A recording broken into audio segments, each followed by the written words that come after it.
This is the Haulin Assets podcast, where we show you how to start and run your own trucking company. Ever wanted to go out on your own? Follow Chris as he goes through the highs and lows of running on his own authority.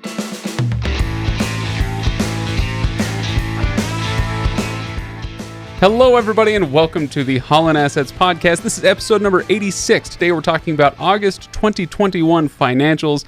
Glad to have you with us. My name is Craig, and I'll be hosting for you today. And right over there, he is Chris. Still here. You can't get rid of me. Well, we're getting closer to 100. Little by little, we're going to hit 100 one of these days. And I'm pretty sure you came up with that joke around episode 30. And you've stuck with it. Consistent. Can't get rid. That's right. You're consistent. Yeah. That's right. Nothing if not consistent. Chris, how are things going? I'm doing pretty well. How about you? Also fine. Yeah. Any news from the road these days? Not for me. I haven't been. I'd probably have to relearn how to drive a truck if I went and hit the road again. I didn't mean just for you. I mean, it could be for the whole company. I just got back from another trip out to Colorado. I did that a few months ago. Did it again last weekend. I-80 still sucks. It sucks bad.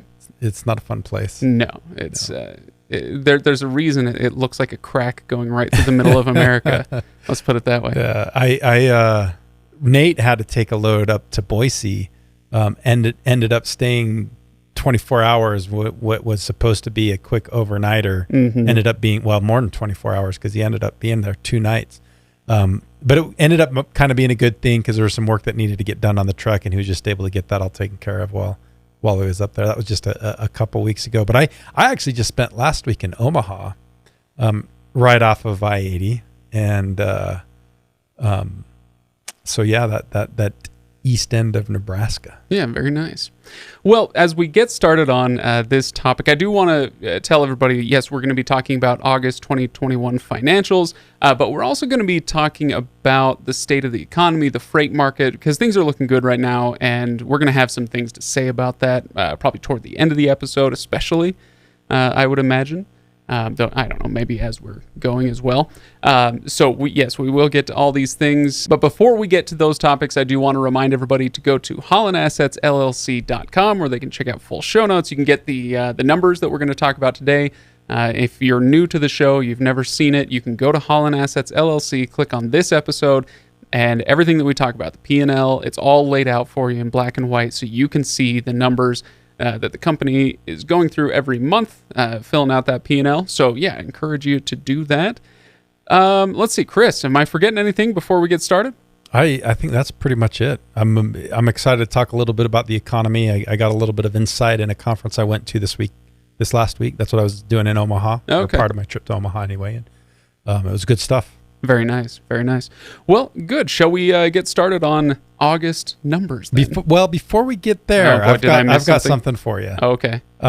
So I was talking to Chet, and I'm kind of mad at myself now because I didn't get as much lead into this as I would have liked. But I was talking to Chet, my brother, partner, business partner as well, and he was telling me that one of his friends had recommended that he read The Name of the Wind. Yes. Yeah, he emailed me about this. And did he emailed you about it? Uh-huh. So anyway, Chet said that because of it, he went and listened to the Legendarium podcast. Oh boy, is this where we're getting into cross promotion? I don't know, maybe, but anyway, he said he was listening to the podcast episode, and you made reference to sneaking a girl out of your parents' house when you were a kid, and that he wants a little bit more info on that story. You're turning red. Well, of course, look, this is 20 years ago. The statute of limitations is over, so you're okay. I told the story publicly. I actually entered into a storytelling festival and told the story of sneaking this girl out of my room when I was 17. It was fantastic. I won't go into the whole story here because it's a lot, but I promise it's a good one. Maybe what we should do, Chris, is if people want to stick around at the end of this episode, I will tell the story. It'll be an extra, I don't know, could be 5 minutes on the end of this episode. I think you should do that. Yeah, absolutely. All right. I'll do it. So it's a good one. Oh, boy. Okay, so All right, we'll do so that. stay tuned till the end because this looks really good. I'm excited about this. So yeah, I guess for anybody who just can't get enough of my voice, I also run the Legendarium podcast. If you like fantasy and sci-fi literature, I'm a huge nerd, turns out. So yeah, you can go check that out and listen to that episode where apparently I made a fool of myself, which I'm going to do on this episode of this Sweet. I podcast can't as well. wait. Well, thanks, Chris, for bringing that up. It's Chet's fault. I blame him for a lot. Actually. And just as a disclaimer, so I was driving through my neighborhood last week, and one of the neighborhood kids, young men, stopped me. I think he's a senior in high school, and he said, "Hey, can you help me get this girl out of my room?" No, he didn't say that. he's a much more straight, laced young man than you were, apparently. How dare you? But anyway, he was telling me that I think he's a senior in high school. He said, "Chris, why don't you launch an episode of the podcast this week?" I'm like, "What?" And he's apparently he has listened to every episode of the podcast and really enjoys it. So we've got a younger audience. So Andrew, 1, thanks for listening. 2, after you hear Craig's story, don't try to repeat that. Oh boy! Don't follow his example. I'll keep it. PG-13. All right, Chris. Let's talk about numbers before you're changing the subject. I love it. You're darn right. I'm changing the subject. All right, Chris. How'd the numbers go this month for August? Now, you just can't keep it. Let me set this up. Let me set this up by saying, okay, what is August? So July, June. June was a good month. June was a good month. June was a very good month, and then we set some records. It was fantastic. July came along, and July wasn't so great. Lost money. Yeah, lost money. Record profit to lost money.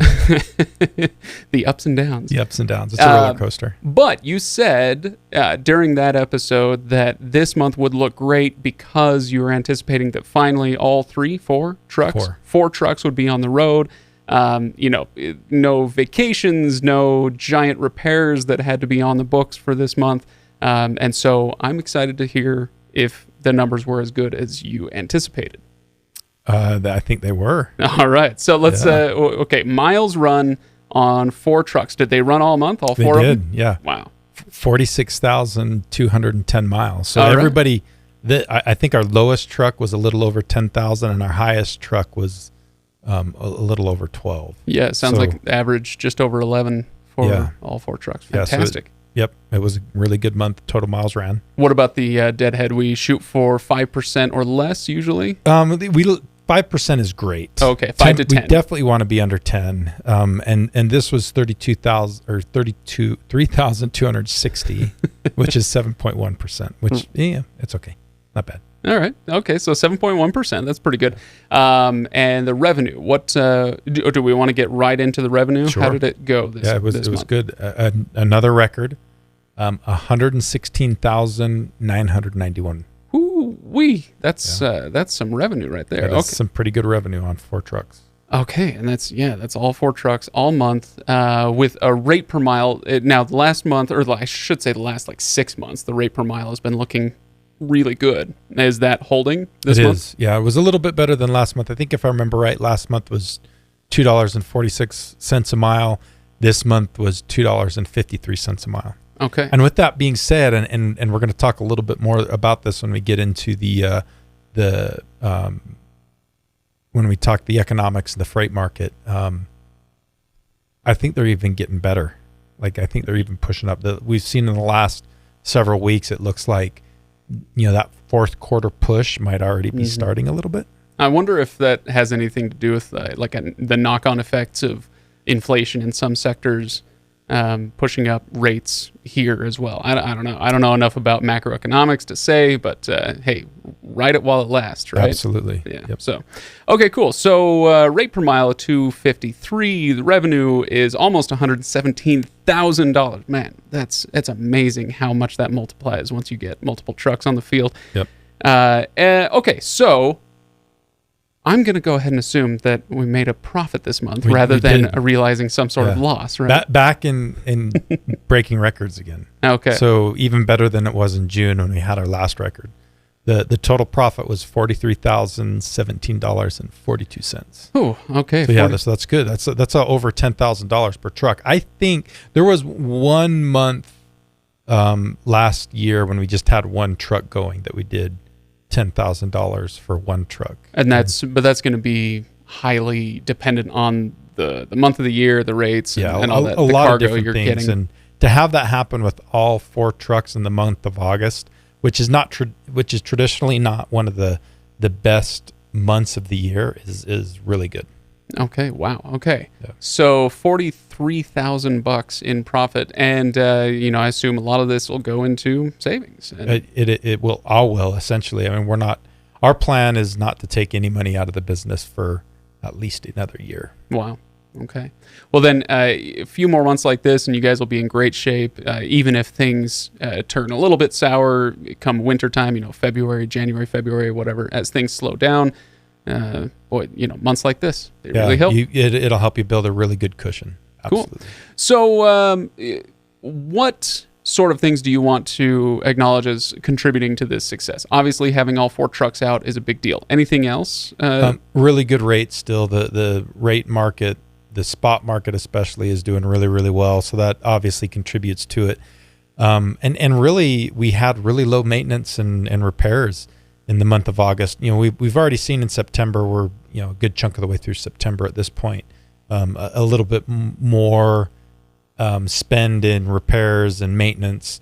But last month in August, we had just over $2,000, and that's actually that's an average month for our one truck when we had the one used truck. So to have all 4 trucks, just a little over $2,000, it was like one of those months where it was completely low drama, not a whole lot going on, and it showed in the numbers. Yeah.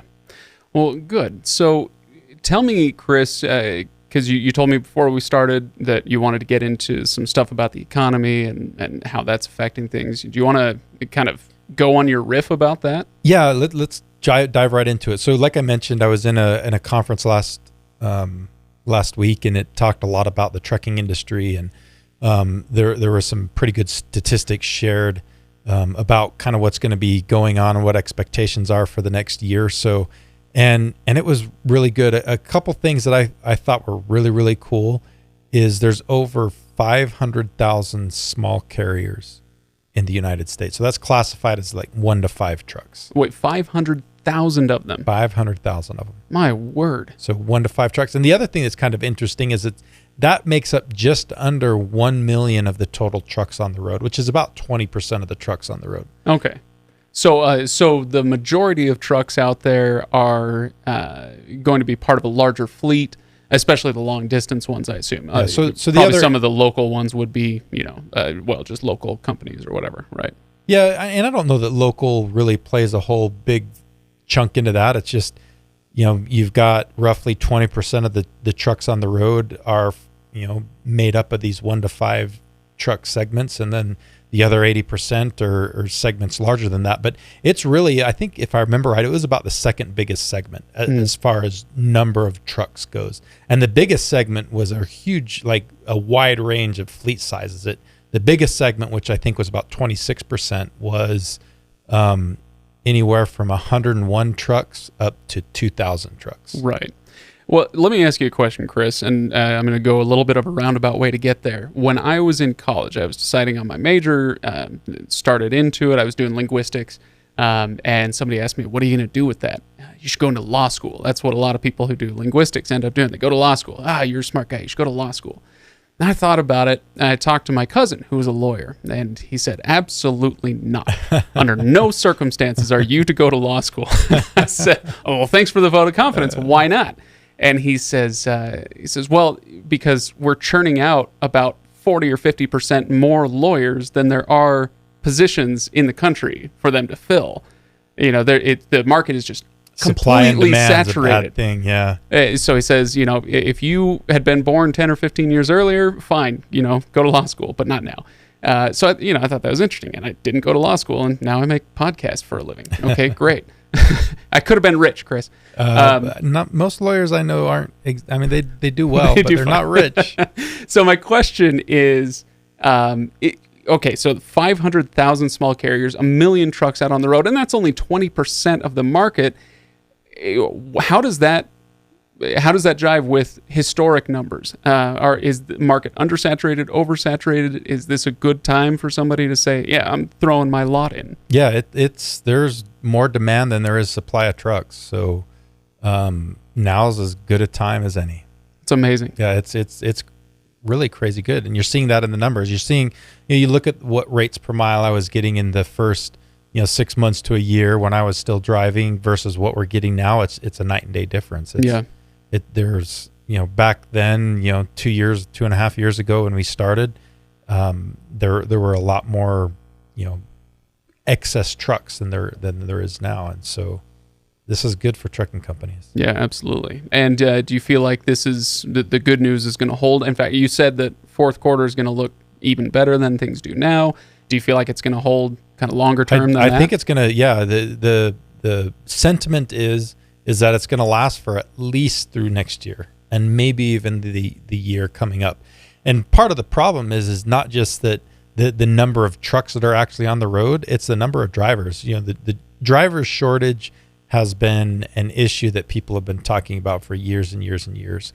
And there have been times when there was kind of, there was a sentiment that there was a driver shortage, but the statistics didn't really support it.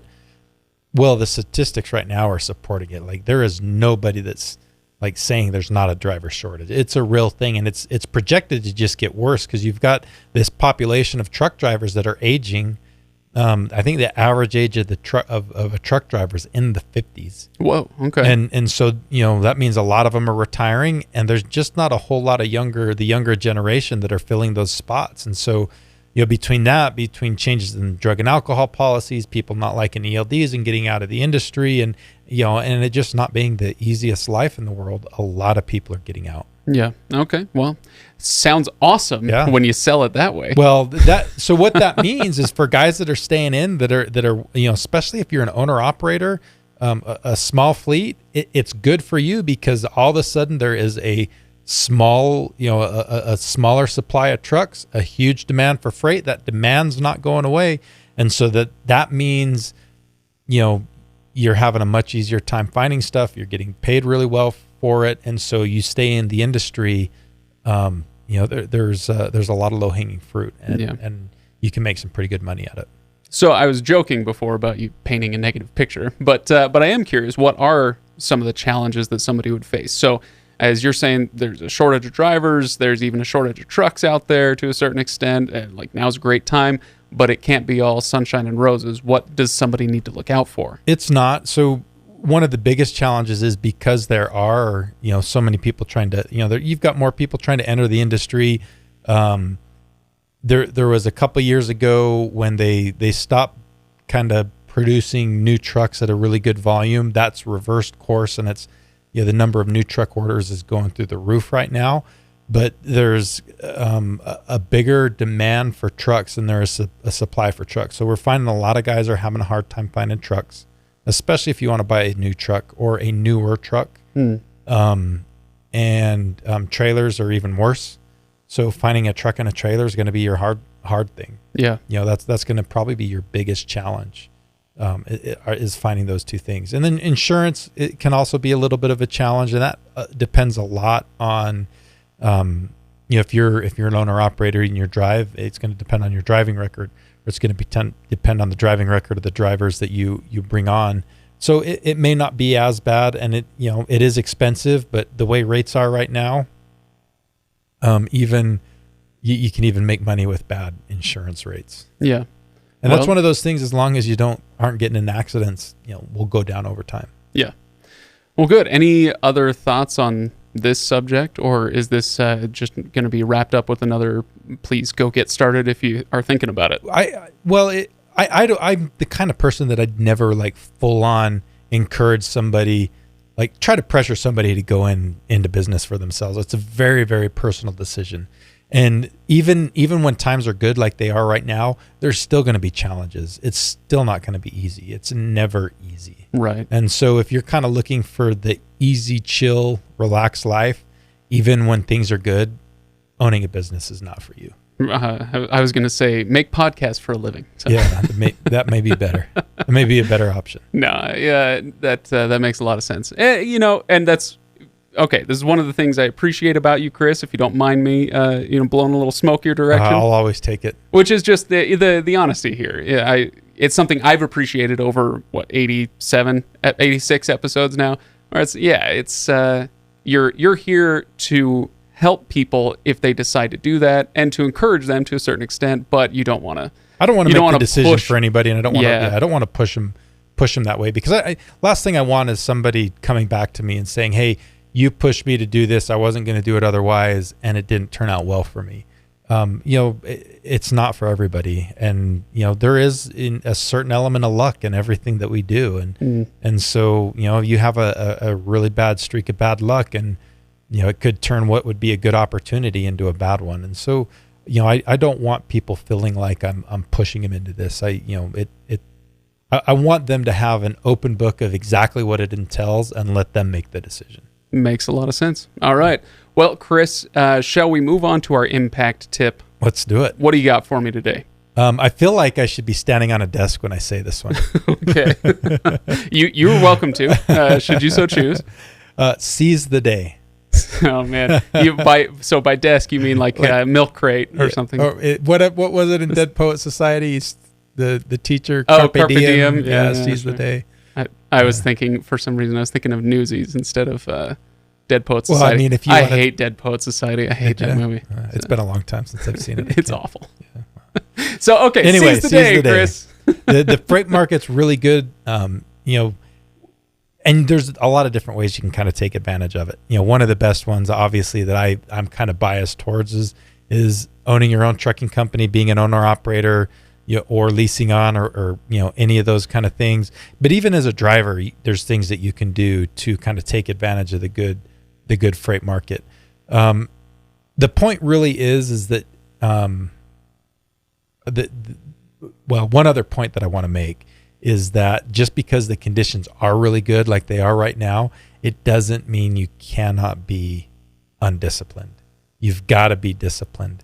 One of the things that I really admire about a lot of leaders, and I was just in Omaha, the Oracle of Omaha, Warren Buffett. Sure. I've been there before to hear him in his annual meeting. I've gone to the annual meeting twice. Really cool. One of the things that they tend to do is, like, when times are really good like they are right now, they hoard cash.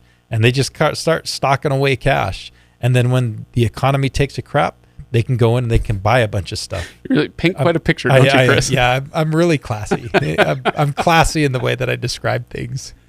It's a very Joseph of Egypt story, right? You hoard that cash. Yeah. 7 years of plenty, whatever. Yeah. So, and the opportunities, like when people really tend to get rich, is on those downturns, because the people that were smart, socked money away and were smart, and then they're in a position to capitalize on opportunities.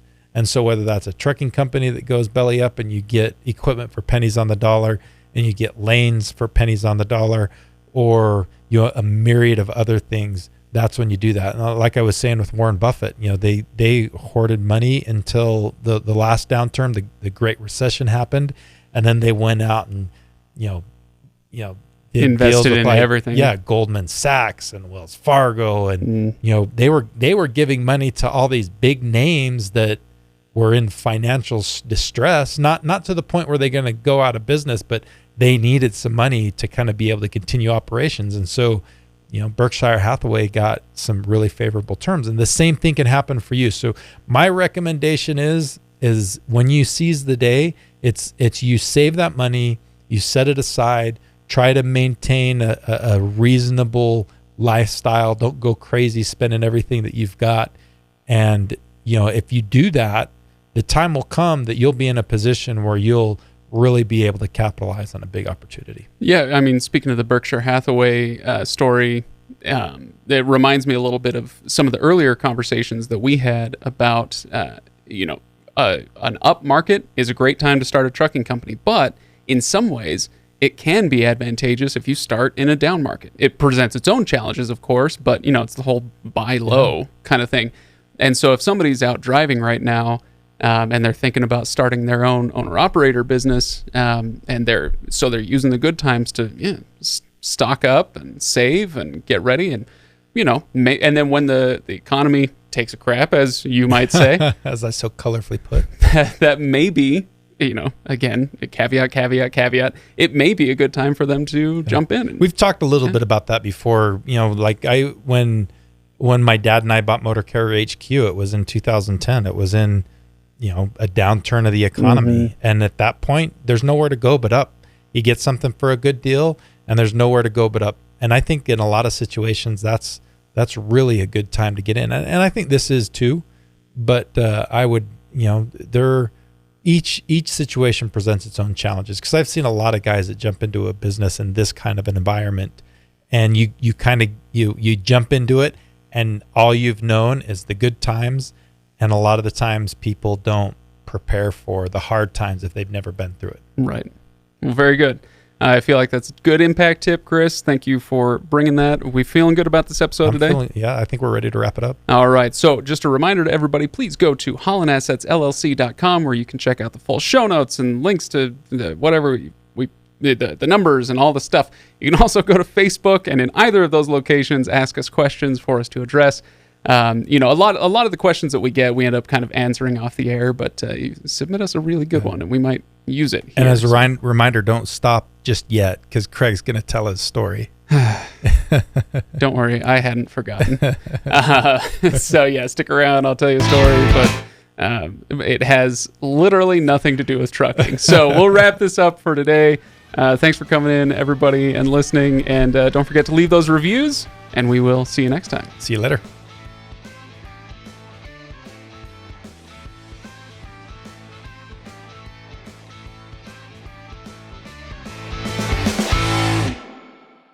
All right.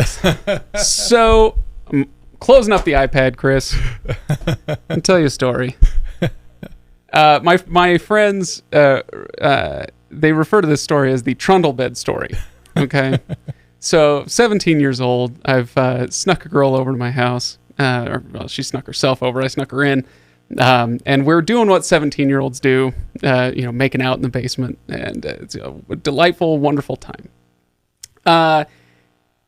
So the room, totally dark, she's in the bedroom. It's totally dark. The room lights up.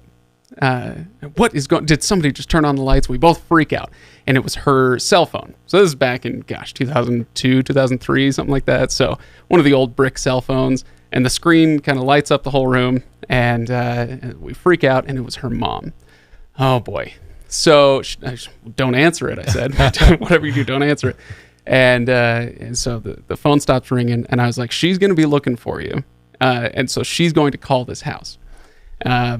And so you need to hide. So you're familiar with trundle beds. They got all the gears and pulleys and springs under them, right? So she packs herself into this the trundle bed. Like, she's dead if somebody tries to fold that thing up, right? So she's wedged way in there. And sure enough, the house phone rings.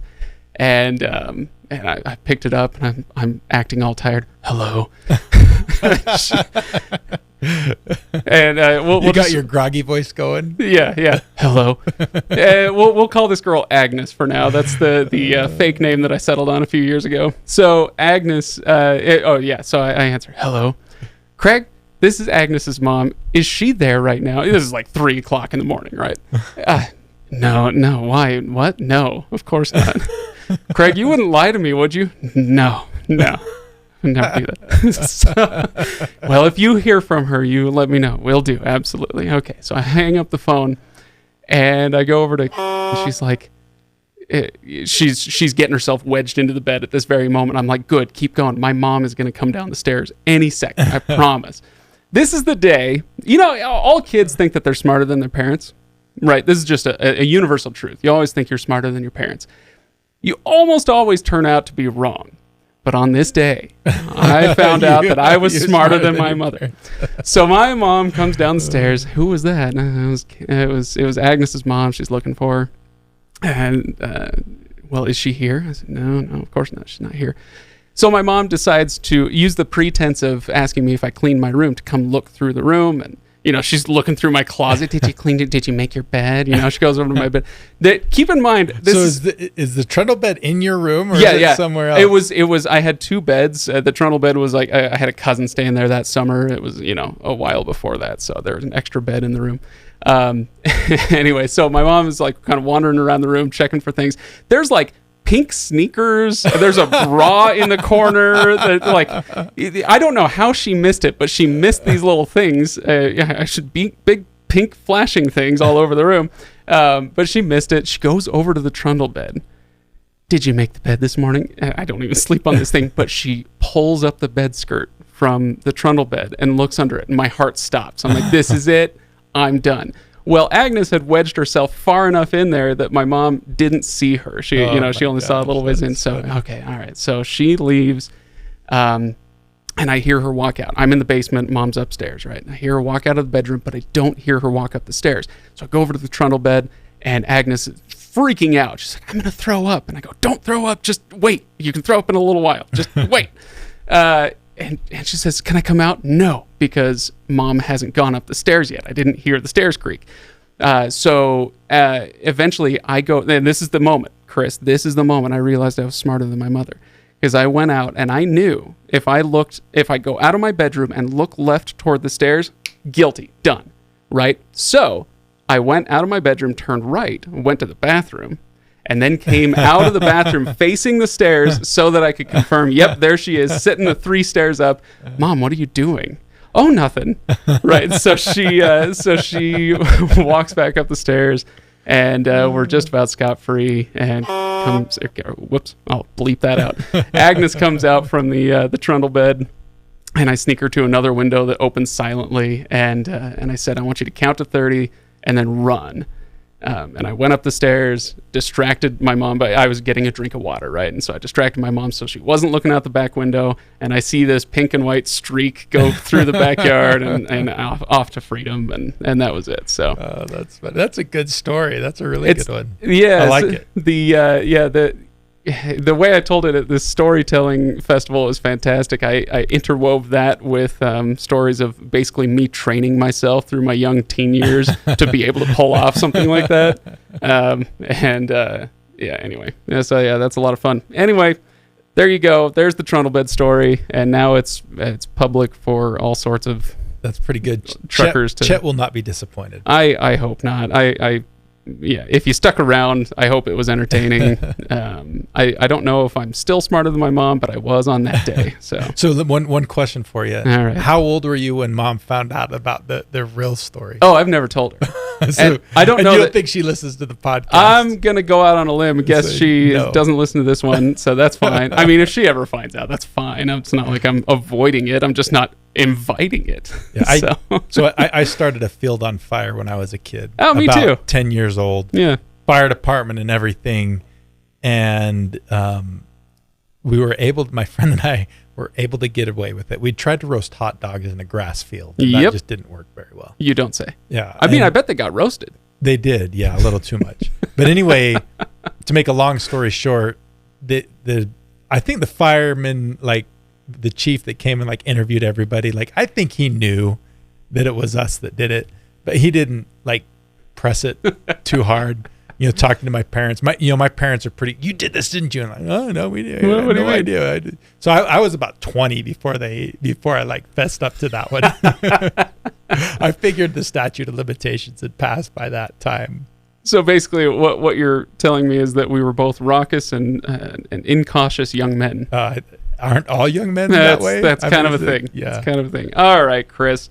Well, I hope people enjoyed Story Hour. We'll see you next week. See ya.